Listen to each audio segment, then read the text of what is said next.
to be really spiritual and successful. Tandaan natin, hindi na po natin kailangan yon. Why? We are already complete in Christ.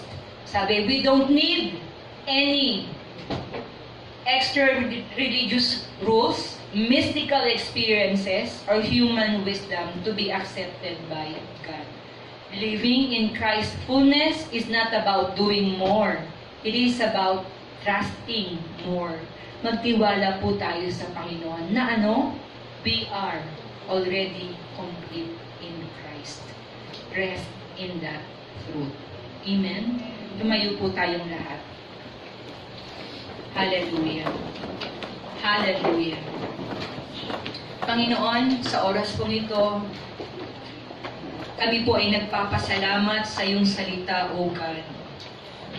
Kung meron man pong mga pagkakataon na napasok ng maling katuruan ng aming mga isip at nagawa namin ng mga bagay na hindi ayon sa iyong salita, patawarin mo kami, Panginoon. Now, alam na po namin, O God, na hindi namin kailangan ng ano pang bagay na idadagdag namin sa aming pananampalataya. Because there is no spiritual force or tradition greater than Jesus. Hindi rin po namin ng kailangan ng kahit na anong ritual o mga charm or pampa-good luck, Panginoon, because we are already complete in Christ. Di rin po kami dapat matakot, Panginoon, sa kaligtasan ng mga mahal namin sa buhay. Sa kaligtasan namin, Panginoon, because you have authority over all things. Di rin kami dapat matakot sa mga misfortune or mga curses, Lord.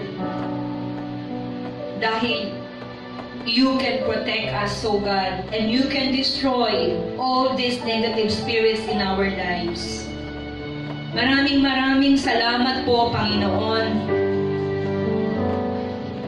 Patawarin mo kami kung naging self-righteous kami, Panginoon. Mas tumingin kami sa mga kasiraan ng iba, sa pagsuway nila kaysa sa mga buhay namin, Panginoon. Lord, right now, we do acknowledge, O Lord, that we are complete in our Lord Jesus Christ, O God. For He is more than enough for our needs. Awitin po natin ang kantang ito prayerfully to God.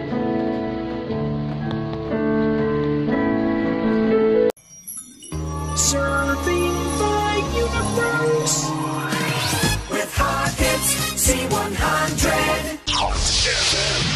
It is by far the most dangerous stuff that one could get into. It's quite fantastic. Tastes just like chicken. It's good for you, though. Hot FM. The original